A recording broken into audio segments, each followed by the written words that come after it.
happen. It's a statement piece, guys. It is. Okay? Everybody, welcome. It's a window. See? Oh, okay. Welcome to the Late Night Happy Hour, everyone. Brian Kamenetzky and Andy Kamenetzky here with Jourdan Rodrigue, one of our favorite people in the entire universe. And one of your favorites, based on the enthusiasm, typically when Jordan's on. So that's exciting. Of course, Jourdan covers the Rams and the NFL for The Athletic, of course, is the host of the 11 Personnel podcast with Rich Hammond. And so I thought that was your wall behind you, because the last time we spoke, you had kind of just moved into your place, and I was like, oh, well, I really love what you've done with it. And it turns out that's actually like a window. Yeah, that was nice. That was a nice moment for me to like flex on you a little bit, because I am sitting on a couch, by the way, because the last 2 times we've talked, I've been on the floor. Right. Now you're like a bucket. Yeah. That's actually the first time. Yes, I was in fact sitting on a bucket. The second time I was sitting on the floor because I thought, maybe I'll try out what the lighting looks like on the floor instead of on the bucket. Right. Well, now I actually have a couch and I'm feeling rather settled at this point. This is really exciting, Jourdan, because it's the first time where I've Very not saucy. it's the first time I have not thought to myself, she's squatting. Like, she doesn't actually live in that place. Like, it's not her apartment. And my neighbors too. That's whenever we invite her on, she says yes, and then she just finds some abandoned place with a good Wi-Fi connection. I was wondering why you always were doing like this every time. You were ducking every time you hear a noise. Yeah, so I mean, it feels like proof that you actually live in Los Angeles, and I don't mean like reside here wherever you can. Like, you literally have an address, and there are bills coming to you that you pay, like all that stuff. It's very exciting. Well, the bills are now going to the other previous addresses at which I was squatting. Nice. So I'm staying ahead of them, honestly. I mean, ultimately, that's how you stick it to the man. Like, that's what you do, is you just leave him holding the bag with those electricity bills. Yeah. The lights are probably still on the other at the other place. Honestly, I haven't turned them off, but thank you. I'm really excited. I'm using the word gnarly. Like, I never left. Like, in Charlotte, sometimes you can get away with it. Sometimes people look at you weird if you say the word gnarly, but now I'm back like I never left. So it feels good. So I have a couch, feeling good. Yeah. Things are really looking up. Look, I know it's 2020. I know we're in the middle of a pandemic, but this guy's got a couch. Things are looking up for old Jourdan, I tell you. That's right. Who's got 2 thumbs and a couch? This guy. This move has been everything I thought it could be and more. One day I tells you I'm going to have my couch of my own, and then I'll know I've made it. Maybe I'll get a chair next. Who knows, guys? It's like endless possibility. Slow down. One baby steps. Like, you don't have to pretend that you're old money, Jourdan. We get it. It's okay. Yeah. I mean, fucking Rockefeller over there. Vanderbilt. Yeah. What do you think? I have a coffee table too? Come on. I was about to make that joke. Like, I picture, like, we do this hour and we're talking about the couch or whatever, and like she closes her computer at 11 o'clock and just sadly looks at it, and literally there's nothing else in the apartment other than it's like a movie set. It's just the background. Here's a clown situation going on right now, where she's so what's the deal on the with outside. What's the deal with the birds? Okay, so I respect birds. Hold on, I gotta tweet that. Well, this almost sounds like one of those. I don't mean to sound racist, but oh, man. I respect birds. I respect birds. I don't like birds. Okay. I respect them though. Like, I think that as on Earth, good for them. Right. I don't like them. And they always, this Rich Hammond, I know Rich. I'm not for exterminating all birds off the planet. Just some of them. No, but Rich Hammond, I know, put you guys up to this because he thinks it's hilarious. So everywhere I've ever been in my life, everywhere I've lived, I've had some sort of frightening experience with a bird, right? This time it took me less than a week at Rams training camp before the hawk that hangs outside of their practice facility swooped. His name is Wilson, by the way, swooped over my head dangling a dead squirrel and got maybe 5 feet away from my head. And I shrieked and like hit the deck. And in fairness, like that's a pretty natural reaction, both to the hawk and anything dropping. I don't see, old macho Rich Hammond handling it any better than you did right there. I mean, like you would have just stood there, no reaction, not flinched, like Clint Eastwood or something. Stared down the hawk. Yeah. Yeah. In Charlotte, I used to go on runs, and when I would jog, Charlotte's gorgeous in the sense it's got trees and it's got a city ordinance where it has to have a certain amount of trees, and it's just a really green city, and it's really pretty. However, I have been pooped on so many times. They say it's good luck. I don't believe them. I think that they follow me. Excuse me, who's sitting on a couch, Jourdan? That's true. Thanks, birds. No, one time I got pooped on the way in to practice, and I had to wash my hair in the media room sink because it got in my. Look at all this hair. It's like, okay, it's awful. Like when it's such a gross feeling. Yeah. Like when that happens, and I think I would imagine it's happened to everybody. It's an awful feeling. Well, I got to be honest with you.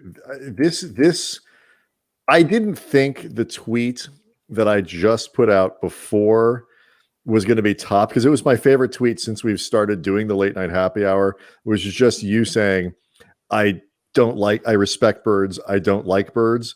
Jourdan Rodrigue on birds. This one actually I like better. I have been pooped on so many times. They say it's good luck, but I don't believe them. Like context free. Please don't put that out. There's a context to it. Do you know some of the? Well, if you thread it, fine. You guys got to see some of the emails I get, though. I mean, come on, like don't put. Someone's gonna. No. I'm tweeting this out, but I'm putting context. Someone's gonna email and be like, "I heard about. Full context. Heard you're looking for some good luck over there. You know, Rich Hammond for opening this door for us." Okay, so also, but it wasn't just the hawk. So the birds, they'll find me. Like, so at Rams, the practice facilities were all outside because of COVID. So we're out in porta potties. Well, we walk by at one point we were walking by the players' cars whenever we had to use the bathroom. Well, the birds, there's these really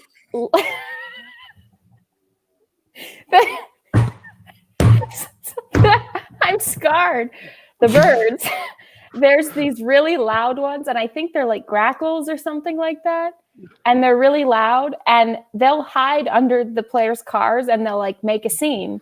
Well, the noise, like, I can't explain it. They like go underneath the cars and they hop along with you as you walk because they think maybe you have food, and they make a noise. So you can't see them, but they're following you, and they're just like, making this crazy noise. And it's so frightening. And then we're out in this tent, and they'll come up, and these little grackles will come up, and they'll just like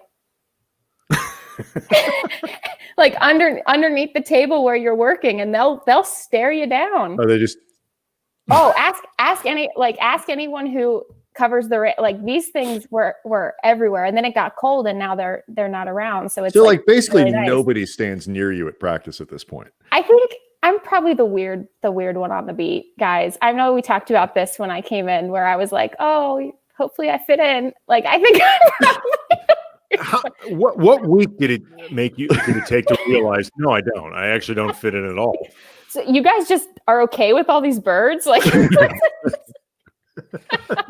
we tried really hard to welcome Jourdan to the family, but the birds made it really hard. I would do if I were you is I would lean into this, and I would make them your army, and I would turn them against all the other beat writers there. That's a great idea. They don't like me. The birds don't like me.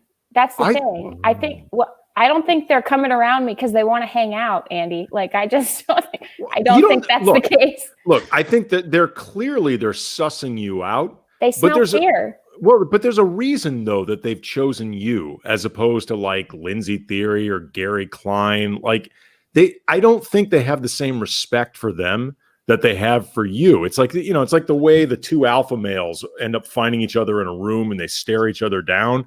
This is between you and the birds. But I feel like if you stand your ground, like in the way that when you train a dog, you've been through this with your lovely dog. When you train a dog, you have to let them know, like, ultimately you're in charge as much as you spoil them. I feel like you have this opportunity to create just like an army at your disposal. Here's like, what I think it is. You'll never get interrupted in a scrum again. Here's what I think it is. I think they've heard I've got a lot of empty space, extra space. So they're like, can we crash? Winter is coming. As Granted LA points out, Batman was originally afraid of bats. So. Oh, good. Well, I cannot wait to more and more resemble a bird as Grackle Girl, worst Grackle superhero Girl ever. Oh my, yeah. Possibly the loudest also. Yeah, those things are loud. We have a bunch of those like weird, like Southern California parrots that live down here that live in the tree across the street. They are incredibly loud. Wow. I saw there was a neighborhood that had peacocks. It was like in Redondo Beach or something, and they were actually like feral peacocks running around. That's weird. Yeah. This is an interesting question from Hovik77. Have you ever had a parrot intentionally poop on you? It's interesting for two reasons. First of all, it's very specific. Like, what if you've only had a swallow or a sparrow poop on you? But then also, too, how do you know? It's phrased like an offer. Yeah. I'm all set. But like, how do you know if it was on purpose? I mean, the bird always has plausible purpose. deniability. That's I'm telling you guys. It's always on purpose. I know it. I would at least, if it's an offer, I would at least hear it out. Like, find out the details, what's in it for you. For 5 seconds of discomfort, this could be a second chair in your I don't house. even have a first chair. Okay, well, I know you're buying a set, Jourdan. After this, you deal a little bit with this parrot, and then you got yourself a set of fancy chairs. Because if you're going to pretend to watch TV on a TV you don't have, it's much more comfortable to do it from a couch than it is a chair. Oh my gosh. By the way, so you know how, we cover games remotely and everything. Someone was really funny, actually. I thought of you guys and I thought you would appreciate it because I had a picture of Tucker and I had my computer up because I was covering an away game. We have to cover it off the broadcast because Tucker is your dog for people who don't know. Yeah, Tucker's my dog. I've opted out of travel because of COVID. And so I covered the away games from home. I still go to SoFi for the home games, but I cover the away games from my couch. And so I had a picture of like the TV screen. And Tucker was sitting between me and the TV screen. He was staring at me like, what are you doing? And I posted it on Twitter. Someone commented on it, and they roasted my TV. They were like, that TV is so small. And I thought of you guys and I was like, I'm just happy I have one. It's a tough crowd, man. It's like, I tried to phrase that tweet as delicately as possible. Like I didn't want you to feel you bad. Need a 70-inch television. I need to see what you guys are tweeting about me right now. No, we've only the bird tweets so far. I gotta be honest with you. It's the show's not going to get better from here. Like we're going to talk about football and we'll talk about the Rams and the NFC and the Seahawks. Like it's not going to improve. Like this is the peak of the show, and the football stuff will be great for people. And you're excellent, in talking about that. But it's not going to get better. Like this is awesome. Like this is excellent content. You might not think so. That's a low bar. I think that's a low bar, but I appreciate it. I appreciate it. We're professionals. After revealing my vendetta against birds, or their vendetta against me, actually, I think that, I needed a safe space in which to share that. So do you picture you and the birds ever working this out? Like at some point in your lives? I respect them. Like if I'm on a hike and I see like a really cool eagle or like owls are awesome, I think, but falcons are cool, but what do you feel about flightless birds? I can outmaneuver them, right? Like I wouldn't try. If a penguin were chasing me, I probably could outrun the penguin. Probably. Yeah, but I wouldn't try to outrun like an ostrich or an emu. They're mean. Those things, and they're mean, and they can haul ass. They're dinosaurs. Those are dinosaurs. I don't think. I mean, those are dinosaurs. Scientifically speaking, I mean, direct descendants. So. Yeah, fun fact. Go ahead. Ostriches are underrated mean. Like they are not not a creature to trifle with. No, and imagine if one pooped on you. Oof. Well, wow. I mean, you know what? I honestly feel like that's more your fault. At that I was just going to say, if you're in a position where that happens, like literally. Yeah, I don't literally in the position. Yeah. Fun fact about owls: rock stupid. Yeah, really? They have that reputation of being wise. They are really, really stupid. Even by bird standards. Why do you think they have that reputation for being wise? I wonder. I don't know. Is it because they knew how many licks it took to get to the center of a Tootsie Roll Pop? I don't know. No, they didn't, because remember, he doesn't actually lick all the way through. He stops. He does like 3 licks and then he bites through it. And the guy says, "The world may never know." Okay. I just Googled, how did people come to think of owls being wise birds? In Greek mythology, the goddess Athena was thought to symbolize wisdom and was often depicted with an owl nearby. That was probably inspired by the owl's big eyes and solemn appearance. So basically, they were just like freeloaders who just happened to be in the right place at the right time. Like they were living off Athena's reputation. Yeah, they didn't do anything. Crows are the smartest bird. Everyone knows. Yes. So I think, and I've got mad respect for crows, but crows are. There we go. Really, back to the Twitter machine. Crows are the smartest bird. Like everyone knows that, but like she probably just didn't want to have one at hand, right? Like she was looking around and she was like, "Oh, they're making a statue of me. Got to pose with something." The owl didn't know that it was, closing time. So the owl was just there. This is how it happened. Or maybe Athena felt threatened by a crow. She knew how smart a crow was, and she thought too much time around a crow, I'm getting exposed. Like, everyone's going to realize this crow's smarter than me. I'm not all I'm cracked up to be when it comes to intelligence. Let me hang out with this dumbass owl. Yeah. By the way, I'm going to look really smart by comparison. Big eyes and solemn expression. That's why people think Andy is smart too. Mm-hmm. I was going to say, Andy, you don't think a woman can be smarter than a crow? I do. I do. But I mean, look, back then, people weren't very enlightened. And I mean, depending on how smart these crows were, I mean, there's always somebody smarter than you. Even if you're a goddess like Athena, there's always somebody who could be a threat. It's the most oddly like sexist. Was I don't know any dame who's smarter than a crow. I'll tell you that much. No, I'm just that's a really odd standard. But if you study Greek mythology, and I did study Greek mythology, and I did not expect the show to go here, but let's run with it. One common thread with all these gods, they were vain. They were all very, very vain, borderline insecure. So I don't think it's entirely unbelievable or frankly sexist, Jordan, that the idea that Athena would be a little bit threatened hanging around by with too many crows if one of her things was supposed to be how much smarter she was than everyone else.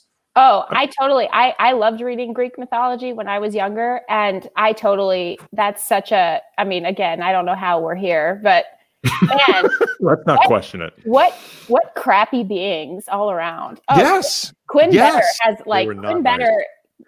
Quinn Better is listening on Periscope and he gets it. Like, it's like not good people, extremely narcissistic, but then they had a fall guy, Narcissus. That was their fall guy. Yeah. Yeah. Probably hung out with a bunch of owls. I wonder what his thoughts were on birds. Maybe. I mean, like, we got 20 minutes out of birds. Oh my God. We've done 20 minutes already? Yeah. Tweet out and people guys, come here, I swear, I cover the Rams. I swear. Time disappears. Like, people come here, they have a great time. They don't know where it goes. And it's like, we haven't even talked about football. We're 20 minutes in. We still have a game to play because did you know it's National Happy Hour Day? And of course, this is a late night happy hour. So we have happy hour trivia coming up. And I don't know if you're a big drinker or not. It doesn't matter. You can still participate in the quiz. So, I mean, there's a lot still to do. I mean, think about letting you know. This is going to be great because I won't be drinking alone in my house with just a sofa. Now I'll be with you guys. Nice. Excellent. I'm very excited by that. This is good. This is fine. It's like, 40 minutes, eh? 40 more minutes. Okay. Excuse me, I have to go cause some trouble with my home Wi-Fi. I'll be right back. All right. So we have reached the sort of the halfway point, and you and Rich kind of covered all this stuff. We'll get back to birds here in a minute. Don't worry. What a segue. We'll get back to the hot bird talk. But okay, really quick. Oh my God, I love this thing. This is a great comment from Craig Manami. Craig asked great questions. Yeah, the original Clash. The original Clash of the Titans had a mechanical owl sidekick. That is true. Yes. In the movie Clash of the Titans. Great reference right there by Craig. Craig's got some deep cuts, man. He'll throw out some cool stuff. I too am going to pretend I'm not drinking alone. Whoever Quinn Better is, I feel that. Thank you, Quinn Better. Yeah. Thank you for being with us tonight. Soulmates. So we are about halfway through the season, and you and Rich covered a lot of this in the most recent 11 Personnel podcast, which people should absolutely go back and listen to. Where are they better than you thought? Like where is this team halfway through? Yeah, it's kind of weird. They've evened out in my mind because the defense is better than I thought it would be, and the offense is worse than I thought it would be. But I don't think the offense is bad. It's kind of it's a really interesting space for them to be in. I think the offense has the potential to be very good, like it always does, and probably always will if Sean McVay is coaching the team. But they're just so inconsistent right now. And then on the converse, I thought it would take the defense a little bit longer to put together sort of the more nuanced pieces of this system. There are some superstar players on this defense. And sometimes when you have superstar players, you can hide some of the warts on a defense if you're a first-year coordinator. And a lot of times, one of the first clues was like, a lot of times if you're a first-year coordinator and you maybe don't think that everything's getting picked up at the rate that it needs to, especially with no training, with barely any training camp, no preseason, you are super blitz heavy because you want to put out the mirage sort of that you are aggressive, that your scheme is working because you're racking up statistics. Well, Brandon Staley went kind of the opposite direction, and they are not blitzing at all, really. I mean, they're among the lowest in the league, and instead trusting the actual concepts of the scheme and introducing more and more piece by piece throughout the first 4 weeks of the year, which I thought was really smart. And these guys just love playing in it. Like it's just really conceptually, they really are a fan of it, and it's catered to their best players. So really, what I think is I'm surprised it happened this fast because there was no spring ball and there was no preseason. I am also surprised that the offense is showing such inconsistency with so many of its pieces that normally would be very consistent, considering, on paper, you got your quarterback who's coming back, you've got the continuity with the receivers, tight ends, the running backs, even though it's a different group, it's a really solid group. Offensive lines playing better than it was last year, and they're healthy.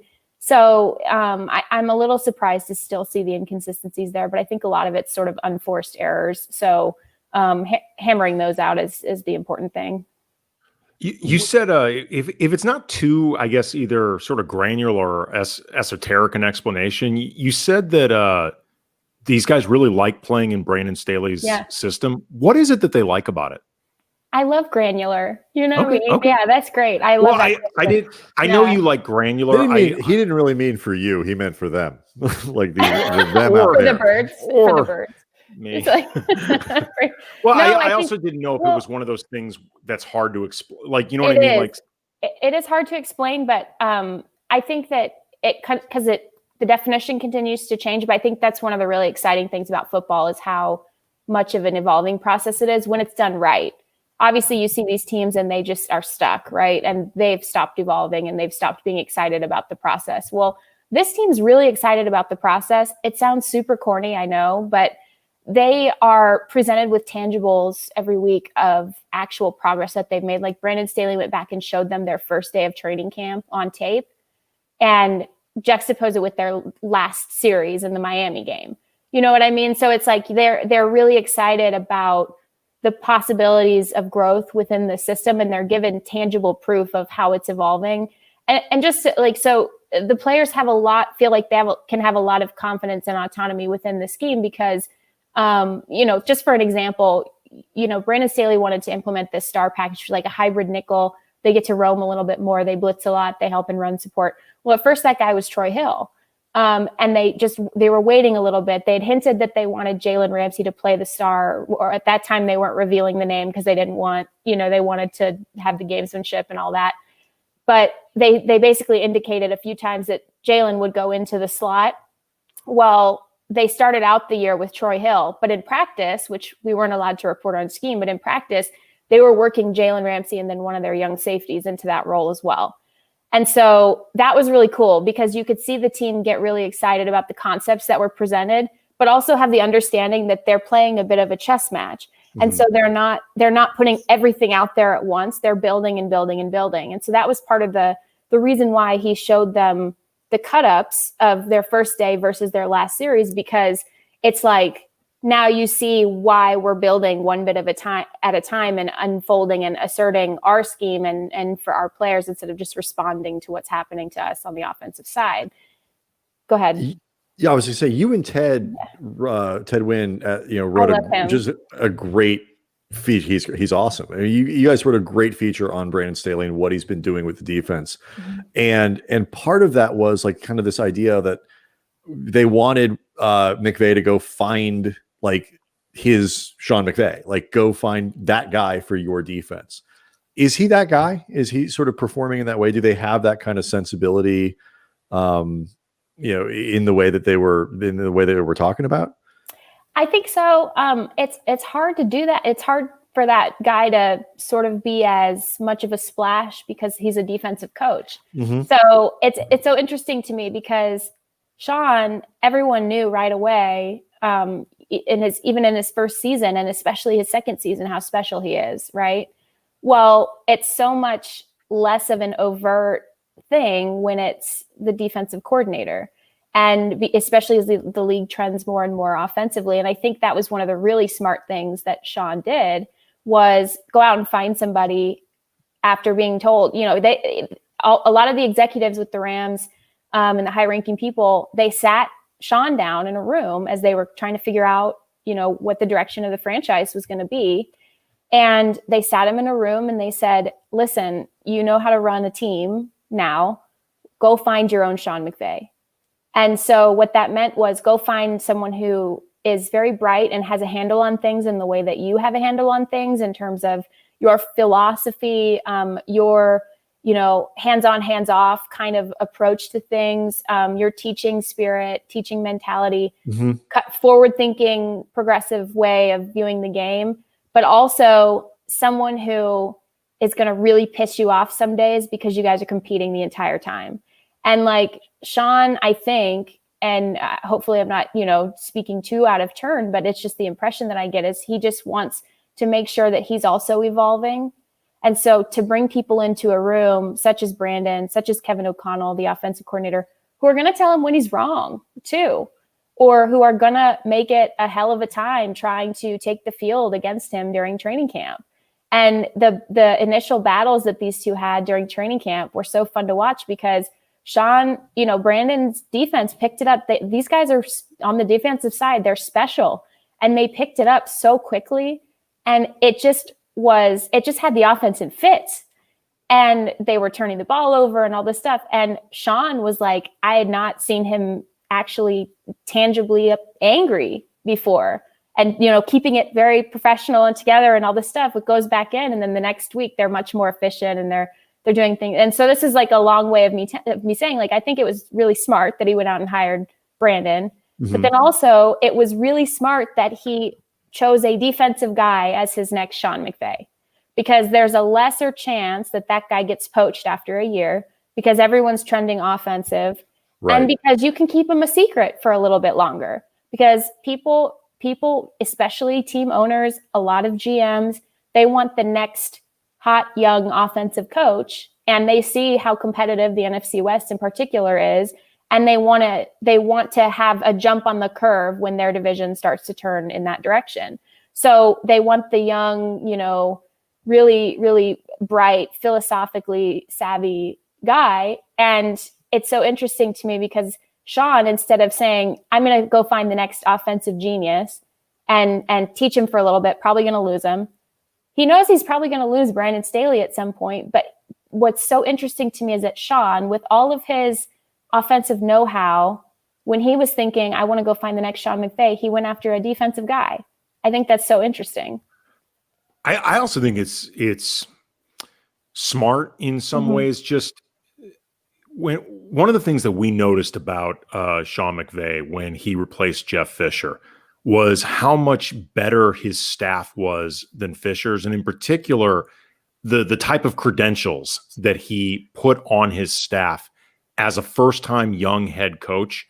And you'll see sometimes coaches reluctant to put people on that, on a staff like that, because they worry about those guys potentially being their replacement. Like, right. For if example, you don't have 2 or 3 guys on your staff who could be reasonably hired to replace you, you probably don't have a very good staff. Like Wade Phillips, for example, would have been the prototype. That guy will replace me if I get fired, because Wade Phillips has that type of respect around the league. He has experience as a head coach.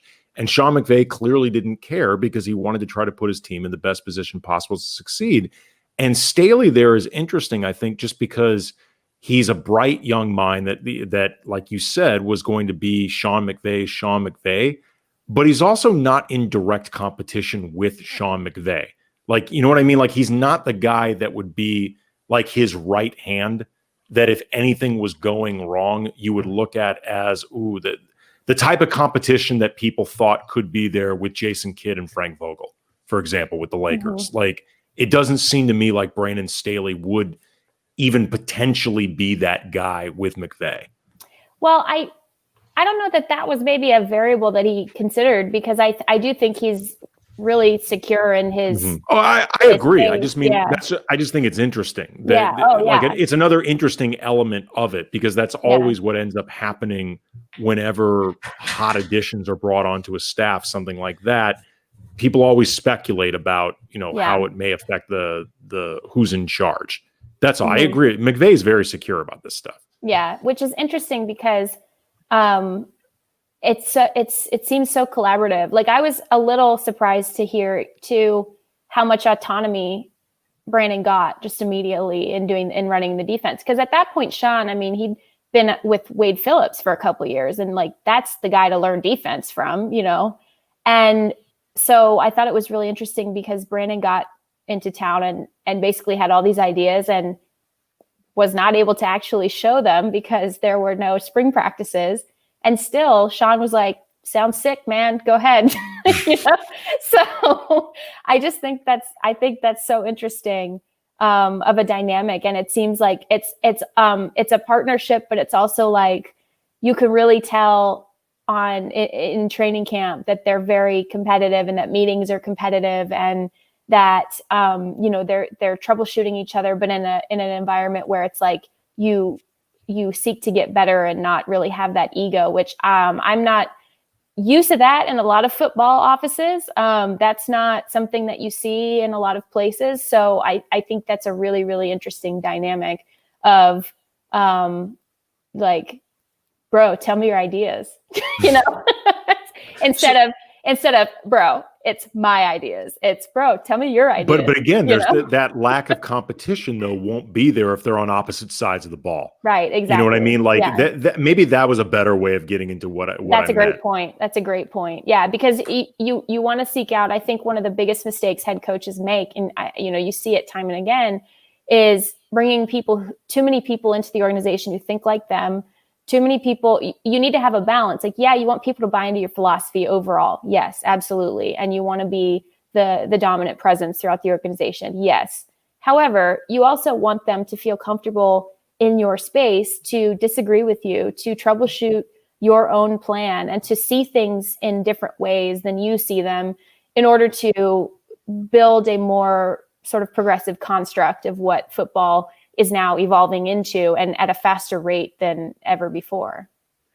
It's hard not to be, whether, Miami wasn't a great week for anybody, but the confidence that he's had in that job, meaning Sean McVay, since he walked into it, has been incredibly impressive, and I think well earned. But along those lines, it's funny to talk about, like, the first year defensive coordinator on the team is like kind of the star of the coaching staff right now, because the offense isn't right. It's not bad.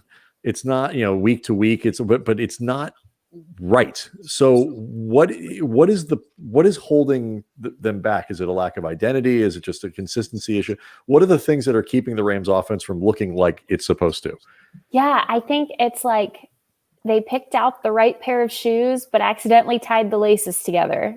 Like it's like, it's just them. It's really just them, because there were every single time they've looked discombobulated, it's been one of a handful of different sort of self-inflicted things, whether it's, play calling that Sean will later come back and I think his words were vomit inducing on some of his play calls, which again, really respect that, because you don't hear a guy, kind of self-scout himself in that way. But, and, or another time it's lack of a rhythm with the run game, or maybe you got in your own head about who you're, what you want to do, whether it's run the ball or keep passing, or, it's sometimes the quarterback turning the ball over or not taking the sack when he needs to, or sometimes it's, a couple times it's been receiver drops, which I never thought I would see, honestly, but this year you've seen them. Yeah. And so it's just been,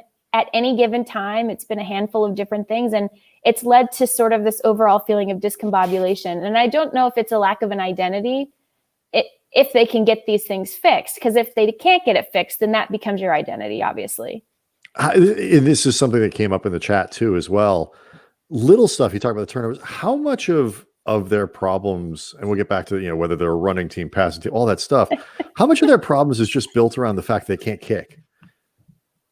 Like field goals or in general?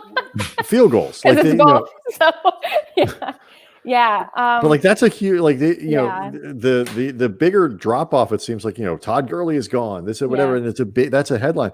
They've missed Zerline. I think it seems a lot more than they've missed anybody from that offense from last year.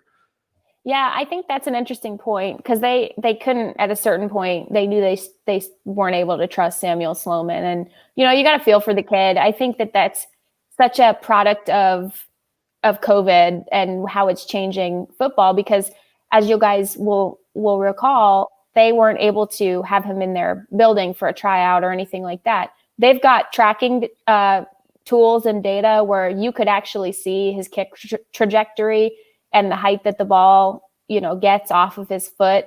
And Sean started sort of revealing a little bit of those measurables and how they weren't up to par during his body of work. And they're not really trying to block kicks and scrimmages or anything like that. But then you started to see this really concerning thing out of this kicker, and it was not fixable. And so you got to feel for the kid, because they could, they drafted him, but couldn't really see him a ton in person. And, anyway, but I think that's the undercurrent of what the discombobulation is on this team, where it's like something just not quite right. And it does carry over into, I think, some of the problems that you're having on offense. Now, if I were Sean McVay and I've got some of the receivers I have and I've got some of the running backs I have, like, I just wouldn't kick, right? Like, but that's me. I love, crazy aggressive football. So I just wouldn't do it. But at the same time, it's part of the game, and you bring in Kai Forbath, and then he's got whatever that was at the end of the Miami game. That was yikes. But I really think it's like you bring a sense of calmness into the room when you have a guy who you don't have to worry about. That's how they feel about Johnny Hekker. It's how they were feeling about some of the people on the coverage unit. They're having some issues there too. They're losing personnel. There's some injuries. And I think they missed Terrell Burgess a lot on that coverage unit, because you saw him, against Chicago, flying around, making all these stops and downing the ball and all of these different things on special teams. And obviously had a great game in the secondary as well, but then gets hurt. And once again, already you've lost, you're losing your kicker. And then, you don't really know who your returner is. And it's just all of these things that are discombobulated. And it's really interesting to see when you not only introduce a new coordinator, but also a new kicker who now brings you a sense of uncertainty that you have not had to face at that position. It's almost like, how do we not panic? Okay. I just think you can't go from a guy named Legatron to a guy named Samuel. That's just, it's not going to work. Well, especially Samuel Sloman. It sounds like he's making fun of himself. Samuel. No. Yeah, it's not intimidating after Legatron, Greg the Leg. Sean wouldn't call him Samuel. He prefers to be called Samuel, but in press conferences, Samuel is a terrible athlete name. Well, he just wouldn't call him that. Like, I noticed that in press conferences, he refused to call him Samuel. He'd always call him Sam. And I'm like, I guarantee you there's been some sort of a mention to call him Samuel. Like, Sean does not miss a detail like that, right? So I was like, okay, that's a little interesting. You noted on the most recent 11-man podcast. 11 personnel, Andy. 11 personnel podcast. I did listen, though. I did actually listen. It's you and Rich. But apparently not that closely to the beginning. No, I listened to all the content. I didn't listen when Jourdan said what the title of the show was. That's the part that I zoned out. I don't have time for that. Well, I mean, it also was 1.5 speed, so it may have just gone past me.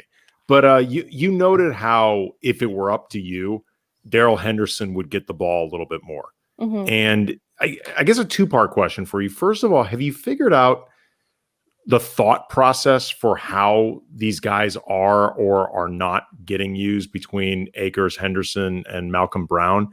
And also, too, do you think that they could be utilized more in the passing game? And that might actually help, open up some of the offense or create more consistency, more options, stuff like that on the 11 Personnel podcast. I love that you asked me this because you've teed up one of my favorite topics of all time. I didn't even know. I know. And the topic is, why am I not in charge? Yeah. Oh my God, you guys are killing me tonight. Holy moly. So here's how it should work in theory. Okay. We'll get to actuality. Coach. We'll get to actuality in a minute, but in theory, Darrell Henderson and Cam Akers are supposed to get somewhat even. Sometimes it could vary, depends on who's getting hot and who's, maybe having less success against certain defensive fronts.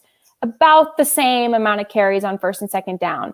And yes, they should be getting used more in the passing game. Sean McVay threw the ball to running backs less than any other team in the NFL last year. And I asked him directly about that, and he said he wants to do it more this year. So, I actually went through some of the numbers with Gurley during 2018, the last season that the Rams offense was just really crushing. Mm-hmm. And, one of the things that Brian and I noticed from covering the Rams during the Jeff Fisher year versus McVay and things opening up was just how much Gurley was utilized as that type of threat and how much really it opened up everything on the offense.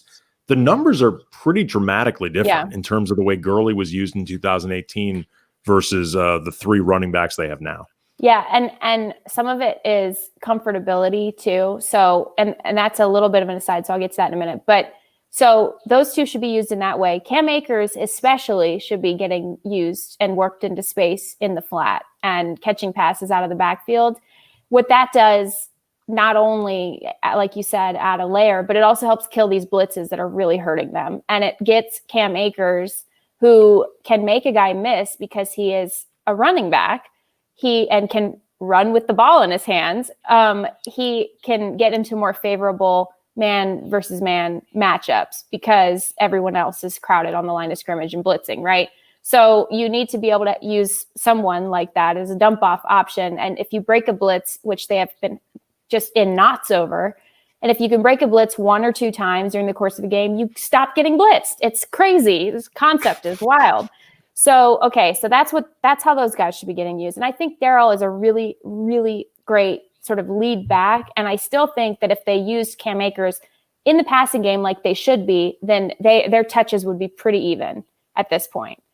But he also had the injury, and then there's some issues with the injury set back his pass protection in terms of learning the different protections and the physicality of it. And that's what they say, right? And so that's kind of what we're going with right now. What was the difference? Like, I think there's, as somebody who obviously not nearly as deep into this as you are, but I watched the games.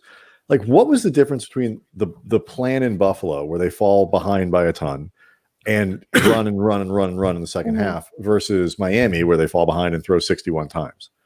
Yeah. So also one of the banes of my existence was that decision. But okay. So yeah, I think Sean McVay's best decision he's made all year, and I'll say this until I pass out and roll off my sofa onto the floor with no furniture. So like, at least it's safe. Yeah. Well, you got the dog to look after you. It's a shortfall. It's a shortfall. It's fine. That was his best decision he's made all season, was continuing to run the ball against Buffalo, which they did not expect. And Darrell Henderson was cooking that game and loosened up the front, helped mount the comeback, put like it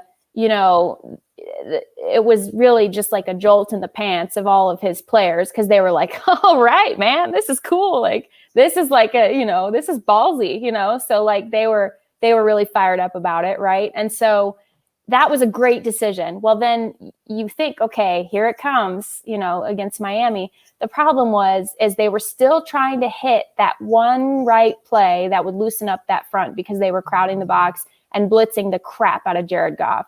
They're still trying to find that one play. And Sean always says this, and Jared says this, and Kevin O'Connell even says it now. It's like, if you can hit that one play, and then it just changes everything for you. So they're clearly trying to break a blitz with a home run play. That's what they were trying to do. And you saw it in that incompletion to Cooper Kupp, that Jared, there was a second free rusher, and Jared Goff was trying to get the ball to Cooper Kupp, who's kind of the quick outlet across the top, and threw it behind him. And it was technically considered a drop by Cooper, but advanced metrics show us that it was a bad throw.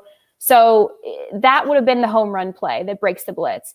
If you break the blitz, they back off, and then you could start running the football down their throat again, right? But the thing against Buffalo was that they just ran it anyway.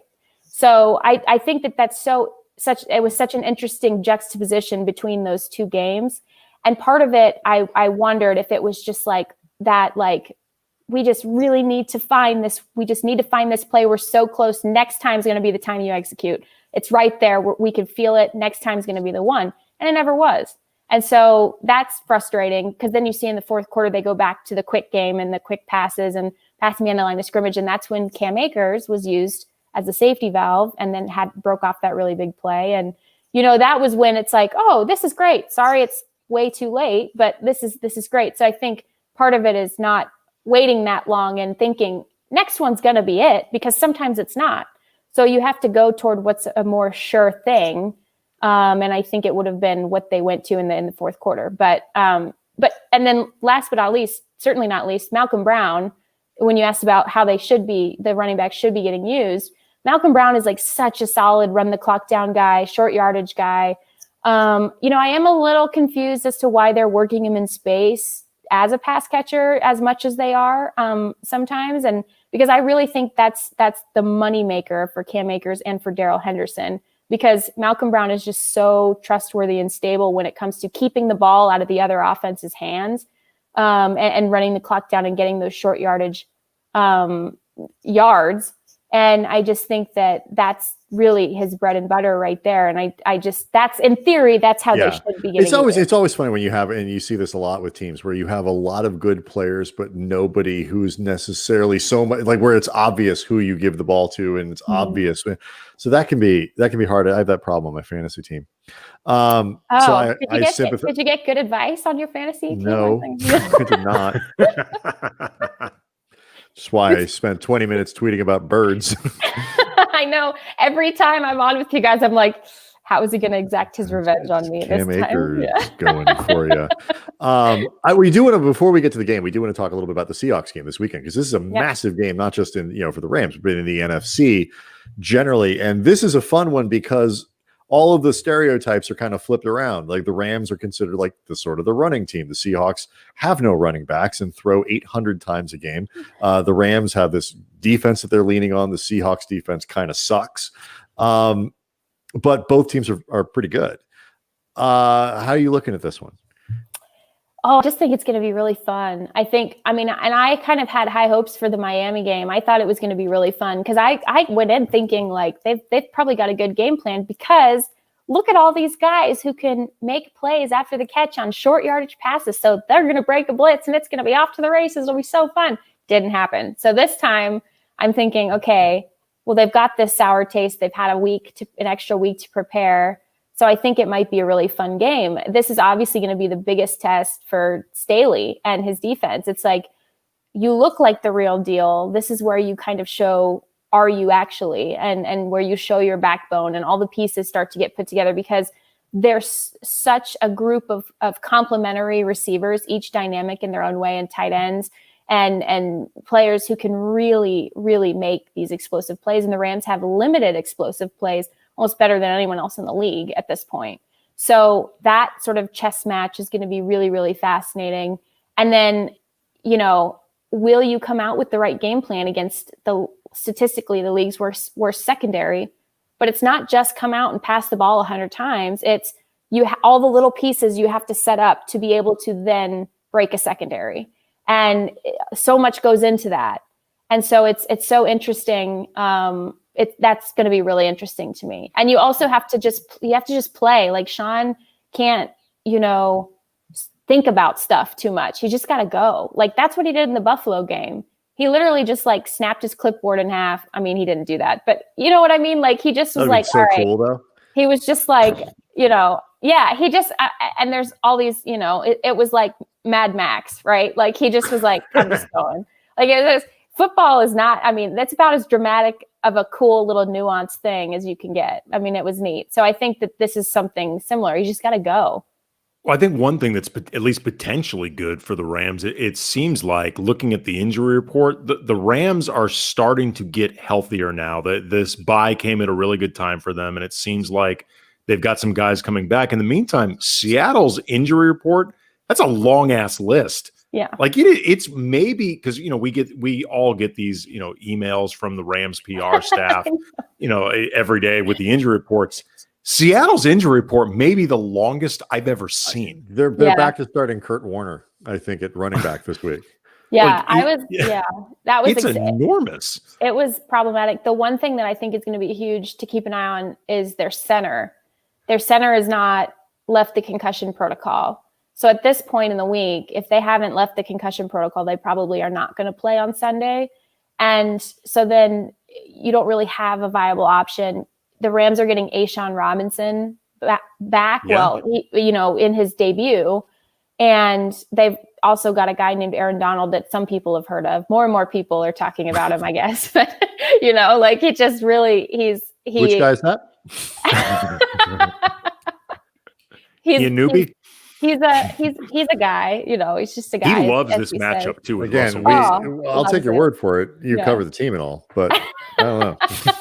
I feel like if he were good, I'd heard of him. Yeah. Never heard of him. And he starts, you say? Have you written about him at all? Like, what's the, I never hear that name.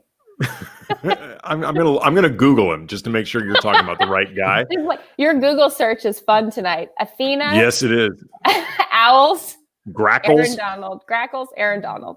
Well, let's be honest. We spend most of our time Googling stuff for games and things like that in lieu of preparation for the show. Yeah, this is not unusual. Both of our search engines are used to just really, really weird shit being Googled. So, you didn't really throw us for much of a loop. We actually have our own search bar. It's just called Really Weird Shit Google. But this really could, though. It was interesting because this stretch of the Rams' schedule has been talked up a lot as being really tough. And I think it is compared to the first half, which was, to be honest, kind of soft. The NFC, they had a lot of it's the NFC East, and it kind of soft. Which they it was odd to see them sort of be like, awesome for us. We swept the NFC East. I was like, have you met the NFC East? Right.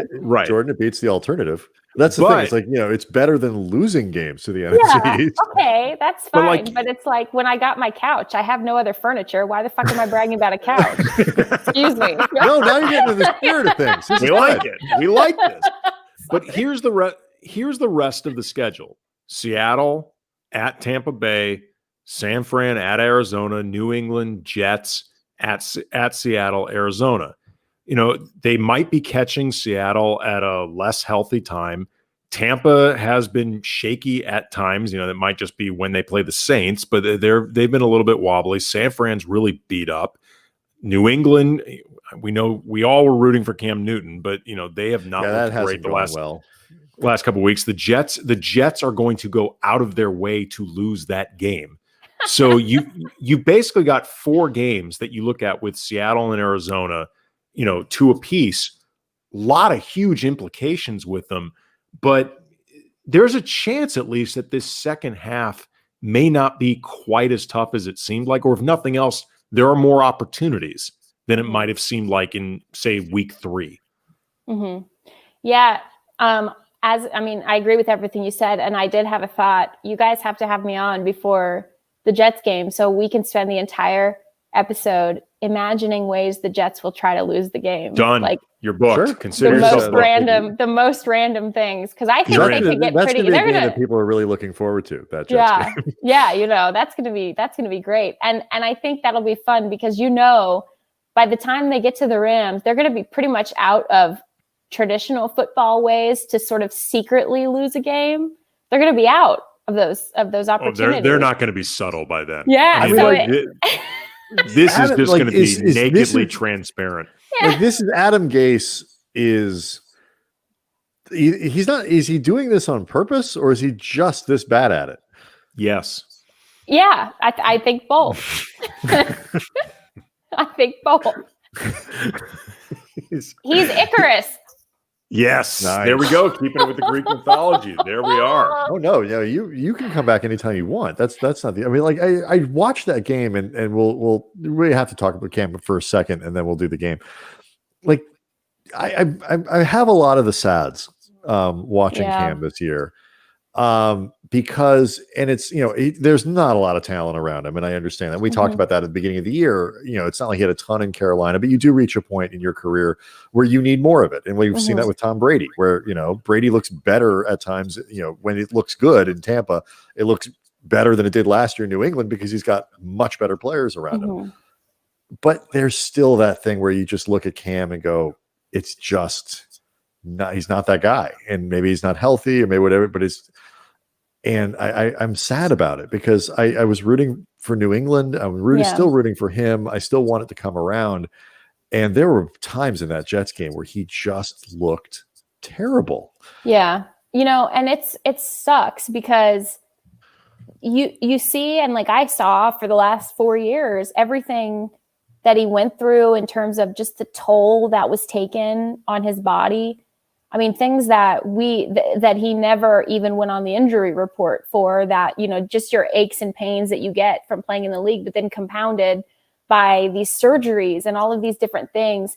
And you're like, man, just like let him go out the way that he wants to go out. If it's close to being time for him, which who really knows, but if it's close to being time for him, let him have finally a year where not only is he paired with a great coordinator, but he's also healthy because he's got the tools around him, and he's got and then also maybe give him 2 guys to throw to instead of just half. Like and my heart goes out to him because it's hard to watch because you're like, man, he deserves better, and he always has deserved and he's better. And like the effort is there, and he's putting like the blood, sweat, and tears are clearly there. Yeah. I mean, the guy is invested. It's not like he's just blowing this off. But when your career is based on the kind of physicality too that Cam Newton has had throughout it, you reach that point where when you're back, you can't quite get to that place. And there's still time. The division's not great. There's an extra playoff spot, and so on and so on and so on. But it just feels like his body isn't cooperating. Correct. He's Sisyphus. Because he's pushing the rock up the hill, and through no fault of his own, it's ordained by other powers that the rock comes back down on him. But it also looks like he really is struggling physically just to get the rock up there. Like 5 years ago, even if the rock came back down, he would have pushed that thing up like it was nothing. Now he really has to put his back into it just to get The Rock to go up there. I mean, you just Sport, watch man. him right now, and his body just isn't cooperating. Mm-hmm. This is a really unforgiving game. Jordan, I'm going to tell you something that you may not know about football. It's an unforgiving game. You guys are really on fire. You guys are killing me tonight. I love it. Because we're industry veterans. We've been around. Brian, let me tell you something that you might not know about birds. No. Jordan, let me mansplain football for you here for a second, if you don't mind. Whoa. Let me birdsplain birds. Then. There are probably some birds watching this show going like, what the hell do these three know about us? They're around bird-splaining us. I know. Jerks. I love that expression, bird-splaining. Bird-splain. All right. So it is, as we mentioned at the beginning of the show, it is National Happy Hour Day. We invited Jourdan Rodrigue on the show because she is a notably heavy drinker. And so of water. Happy water. So this is, I think we could all agree, the worst National Happy Hour Day ever, because no one can actually go to one. We're not allowed. So we'll play the game in honor of this shittiest National Happy Hour Day in history. I have a bunch of questions, and they are multiple choice or they are fill in the blank. Each of you will have an opportunity to question. There are some bonus questions in here. I feel like this is going to be fiercely competitive, and we will begin here. The origins of the term happy hour can be traced back to which writer? Homer, Shakespeare, Twain, Fitzgerald. Who goes first? Andy, you go first. Homer, Shakespeare, Twain, or Fitzgerald? F. Fitzgerald. Scott. Jordan? I'm gonna say F. Scott Fitzgerald as well. Correct answer is Shakespeare, Henry V. Henry V. I would read you the quote, except I closed that window in my browser. Well, you were running out of room. Yes, so I apologize for that. It was an interesting quote, but I will not read it because I closed the window. All right, this one is worth 2 points, at least initially.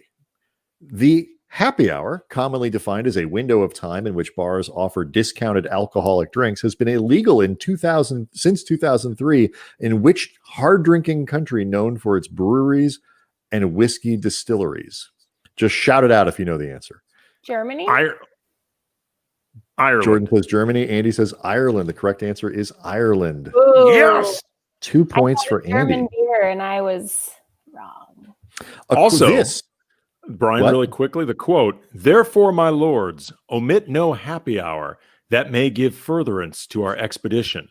Wow, Jordan, he stole 2 points from you while he was Googling stuff. So that is really embarrassing for you. A lot of shame right now, actually. Yeah. But there's still time for you to come back. Don't worry. Okay. This, according to a graph I saw on the internet, is the most popular night for drinking, most popular night for happy hours in the U.S. A, Tuesday, B, Wednesday, C, Thursday, or D, Friday. Jordan, you go first this time. Most popular day for happy hours in the U.S., according to a graph. For just happy hour. Just happy hours. Tuesday, Wednesday, Thursday, or Friday. Okay. I would say Tuesday.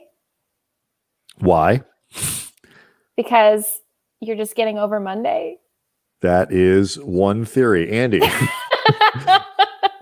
I am going to say, I mean, it used to be Thursday back in the day, but I wonder if that day has passed because I'm old. Mm-hmm. I'm going to say Thursday.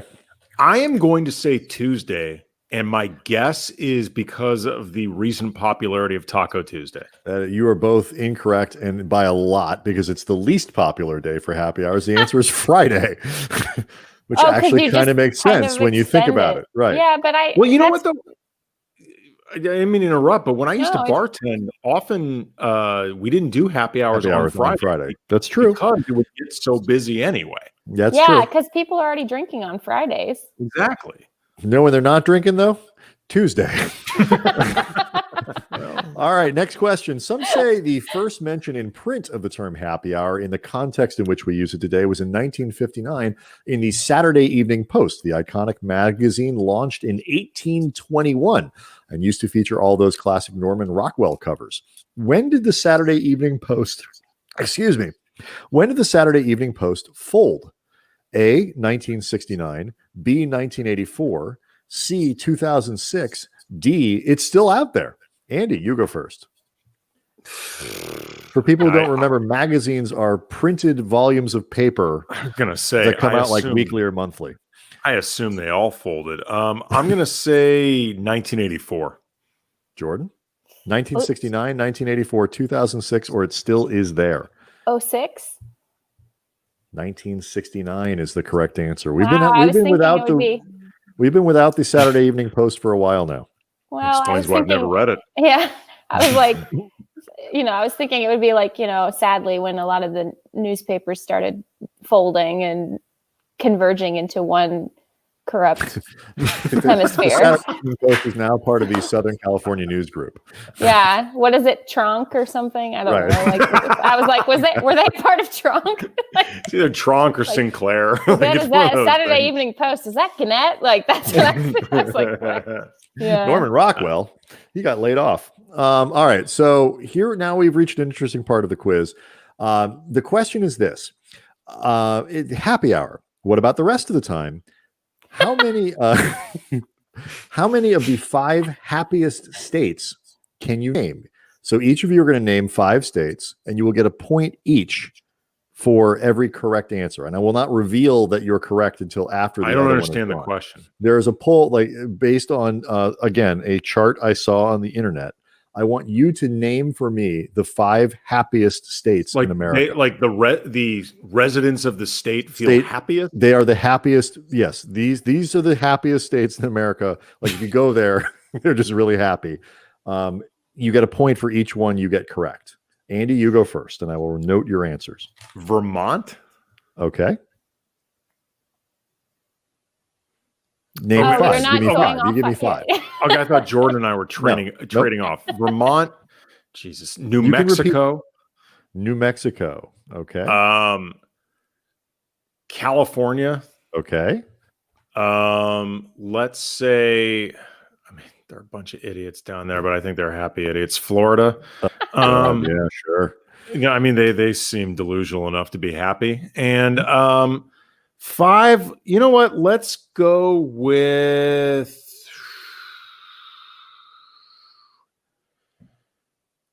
I'm going to go weird. Wyoming.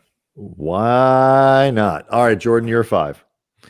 California. Okay. Nevada. Uh-huh. Arizona. Uh-huh.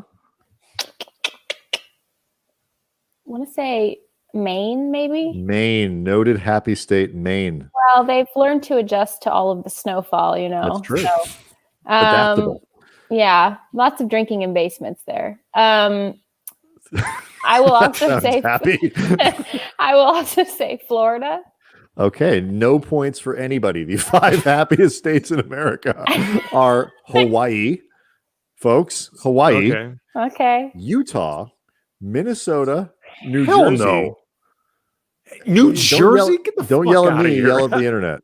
I've never met a happy person from New Jersey. Or Utah, for that matter. Yeah, Utah, man, that place is salty. You ever been there? And Utah is more of a passive-aggressive situation, I think. Yes. It's not. Yes. I don't. Think they love to think they're so friendly in Utah. They're so inviting. You ever been to a Jazz game? They're awful people. Did you say Minnesota too? Minnesota is Hawaii, Minnesota Utah, nice. Minnesota, New Jersey, and Maryland. There's a thing called Minnesota Nice. One of my friends taught me about, where it's like they don't actually like you. They're just yeah.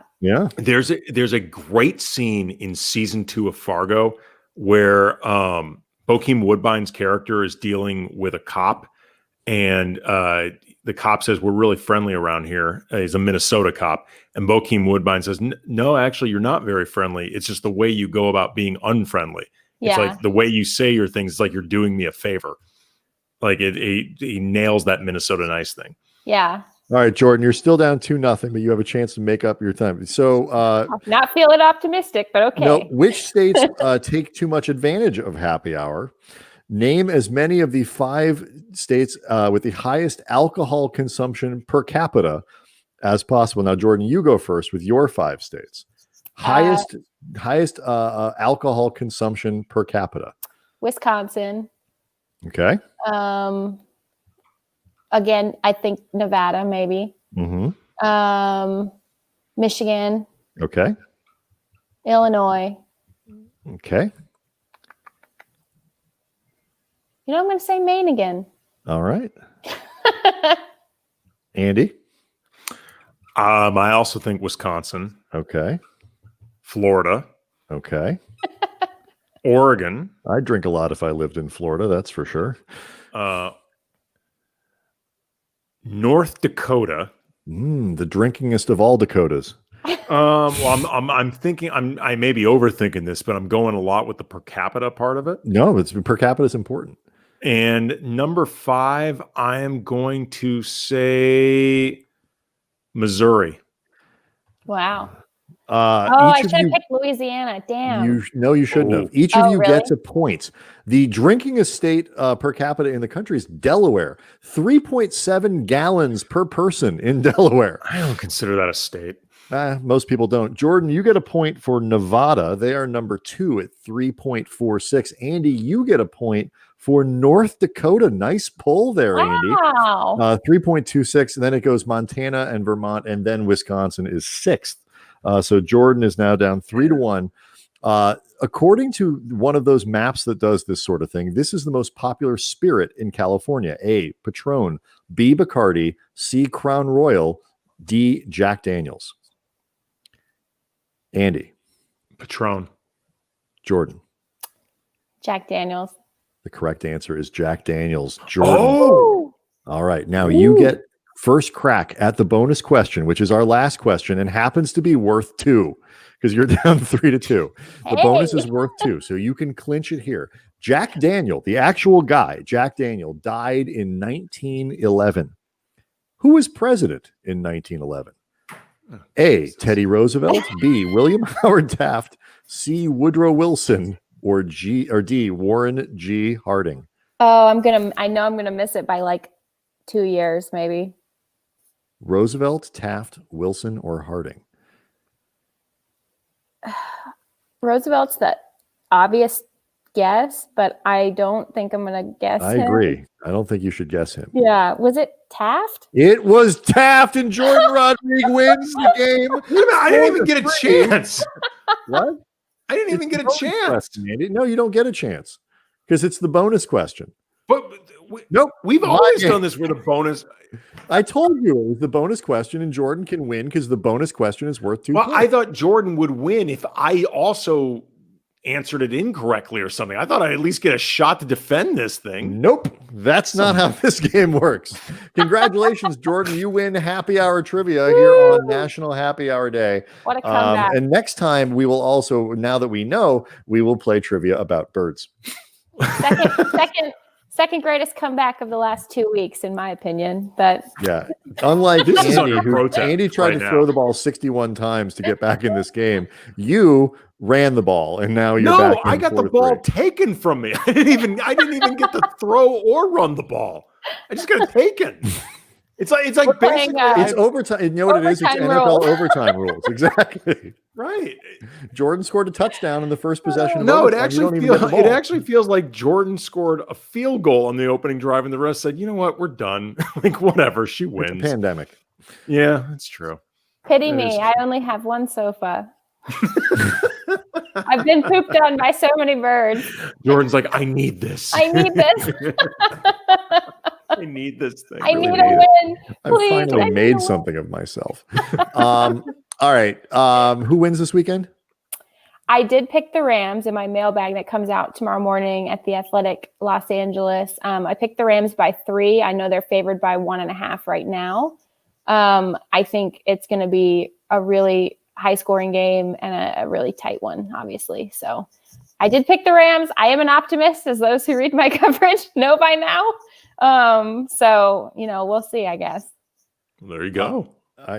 We cannot thank you enough for putting up with our shit for an hour and 15 minutes. Oh, I love being on with you guys. You It's are so a nice. You fill my tremendous empty sport. house.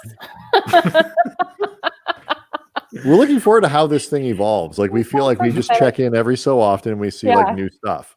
Yeah. And you were totally, I mean, you're welcome to come back anytime you want, but like this, if you really do want to come back before the Jets game, we'll have you. Yeah, you're booked. Seriously. Yeah, that's easy enough. But that's all I want. Like we need to spend the entire hour thinking of creative ways for the Jets to lose that game. That's fine. All right. Like it's going to be the new Chuck Norris jokes, but it'll be the Jets' incompetence. That's fine. Might not even require that much creativity. We're done talking about birds. We are going to talk about birds. We've covered the bird stuff. We've covered it. Like no, I feel like there's more there. Much as the bird stuff once covered me, we have covered the bird. And on that note, tomorrow we've got a lot of Laker coverage. Anthony Irwin and Harrison Fagan going to be joining us together. They love to give each other shit, so this should be a lot of fun. And a lot of big stuff coming up for the Lakers and the NBA. So this will be a fun way to close out the week. As always, Jourdan, thank you. We appreciate it. We will do this again. Thanks to everybody out there. Dank u Nederland.